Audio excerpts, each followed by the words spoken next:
Aku tahu aku tidak punya pilihan. Aku harus menahannya. Seharusnya ini tidak berjalan seperti ini.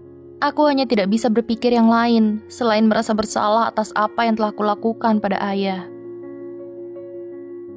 Saat aku berusia 13 tahun, aku demam tinggi sampai harus dibawa ke dokter. Orang tuaku sangat khawatir, tapi untungnya ternyata aku hanya terkena flu. Namun, saat kami berada di rumah sakit, ibuku bersikeras kami semua harus memeriksa tekanan darah untuk berjaga-jaga. Ibu dan aku baik-baik saja, tapi untuk suatu alasan, tekanan darah ayah sangat tinggi hingga mereka membawanya ke ruang gawat darurat. Kami akhirnya melakukan semua tes yang diperlukan ayahku, dan saat kami kembali ke mobil, hari sudah larut malam. Beberapa hari kemudian, aku bisa melihat ibu semakin khawatir, tapi aku tidak tahu bagaimana cara untuk menenangkannya. Yang dapat kulakukan hanyalah melihat ibu berdiri dekat telepon setiap hari sampai itu berdering. Yang dikatakan dokter berikutnya mengubah hidup kami selamanya. Ayahku berada dalam stadium 3 gagal ginjal dan ginjalnya mulai tidak berfungsi. Dokter mengatakan bahwa apabila ginjalnya semakin memburuk, maka ia akan membutuhkan donor agar bisa bertahan. Hari itu, aku berjanji pada diriku sendiri jika saatnya tiba, aku akan memberikan ginjalku untuk ayah. Tahun berganti, dan ayah memastikan dirinya menemui dokter sesuai janjinya dan meminum obat tepat waktu. Ayah berusaha yang terbaik mengurus ginjalnya, tapi 11 tahun kemudian, itu mulai memburuk. Apabila beliau tidak mendapatkan ginjal baru sekarang, maka ginjalnya akan berhenti berfungsi. Itu membuatku sedih setiap kali melihatnya sakit, dan aku bertekad memastikan beliau pulih. Asuransi kami mengatakan mereka akan menanggung biaya operasi hanya jika anggota keluarga yang menjadi donor. Saat mendengarnya, aku memohon pada ayah agar diizinkan untuk diperiksa. Aku harus melakukan sesuatu, apapun untuk menolongnya, tapi ayah menolak. Beliau mengatakan bahwa hal itu bertentangan dengan budaya apabila aku menjadi donor, dan aku masih memiliki hidup yang panjang ke depan yang harus kupikirkan. Tapi bagiku, seluruh hidupku adalah ayah. Akhirnya, sepupuku bersuara dan berkata ia akan menggantikanku melakukannya. Aku tahu ayah ingin melindungiku, tapi aku begitu marah karena ia tidak membiarkanku menolongnya. Tapi hasil sepupuku ternyata negatif. Ia tidak bisa menjadi donor ayah. Aku bisa lihat betapa stres ayah saat mengetahuinya dan menyakitkan melihatnya tidak mengizinkanku untuk membantu. Sampai di satu titik di mana aku meneleponnya dan berkata padanya bahwa aku tidak akan menurutinya dan terbang ke India untuk diperiksa entah dia suka atau tidak. Ayahku akhirnya mengalah. Beliau tidak mengatakan apapun. Kututup telepon dan membeli tiketku.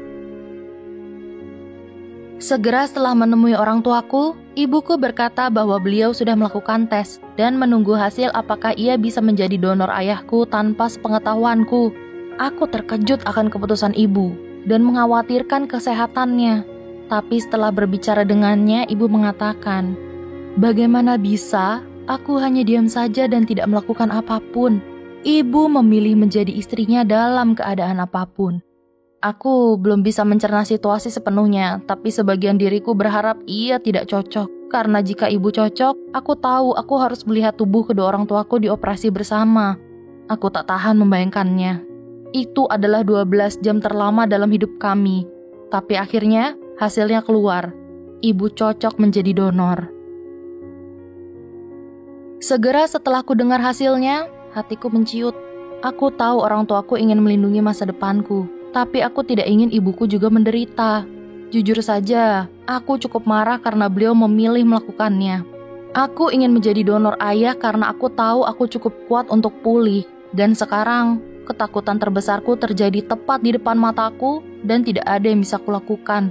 Ibu meyakinkan diri dan mendaftar sebagai pendonor ayah. Operasi dijadwalkan esok harinya. Sebelum operasi, orang tuaku saling berpelukan erat. Aku tahu sangat berat bagi ayah untuk melepas ibu melakukannya. Dan saat dokter mempersiapkan ibu untuk operasi, ayahku tidak berkata apa-apa. Saat ibuku diantarkan ke ruang operasi, beliau menoleh dan berkata pada ayah, "Aku mencintaimu." Dengan senyum lebar di wajahnya. Ayahku menangis.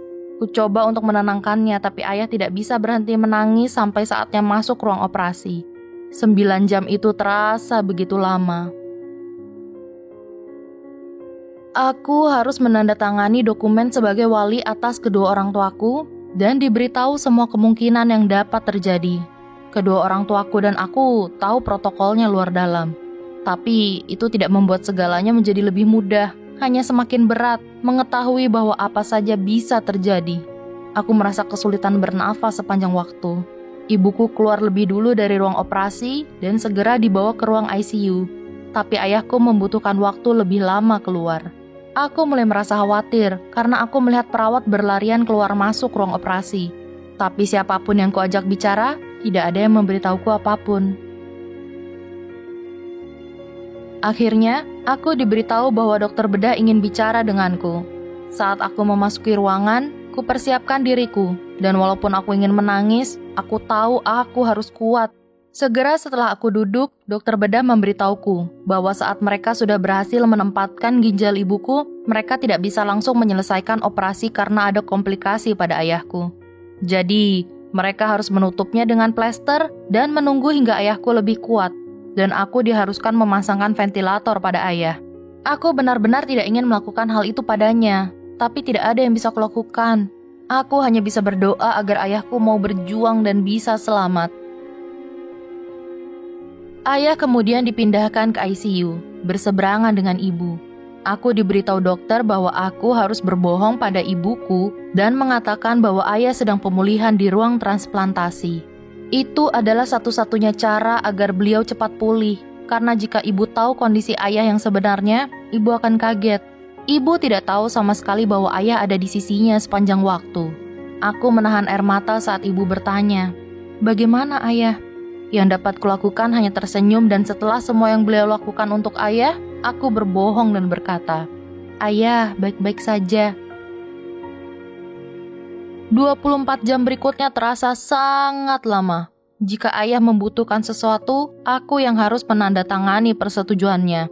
Itu terasa seakan hidupnya berada di tanganku.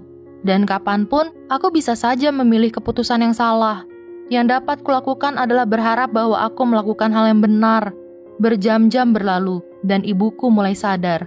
Aku berusaha memberitahunya bahwa ayah berada di ruang peralihan untuk pemulihan. Tapi beliau terus bertanya apakah ayah ada di ruangan yang sama, karena ia bisa mendengar suaranya. Aku membeku sampai ke tulang. Karena ayah tidak pernah mengeluarkan suara selama beliau di sana.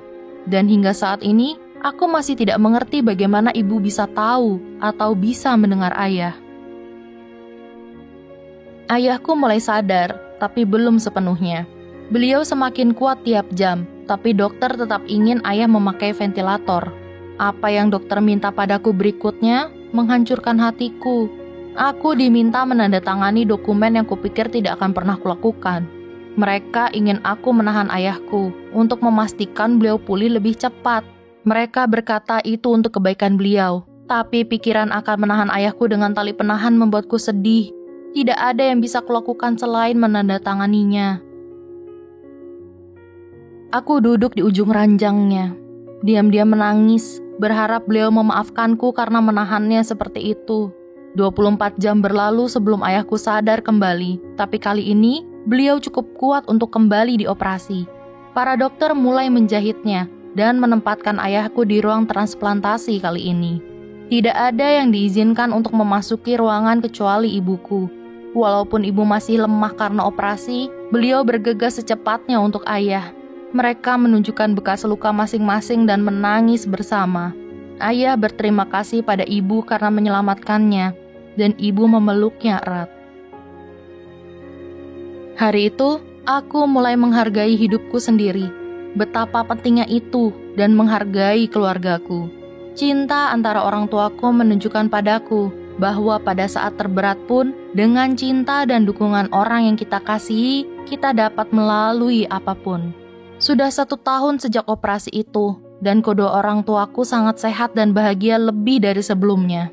Ku tatap bintang-bintang setiap hari, bersyukur mereka masih ada di sisiku, dan aku bersyukur mereka sehat. Orang tuaku adalah pahlawanku.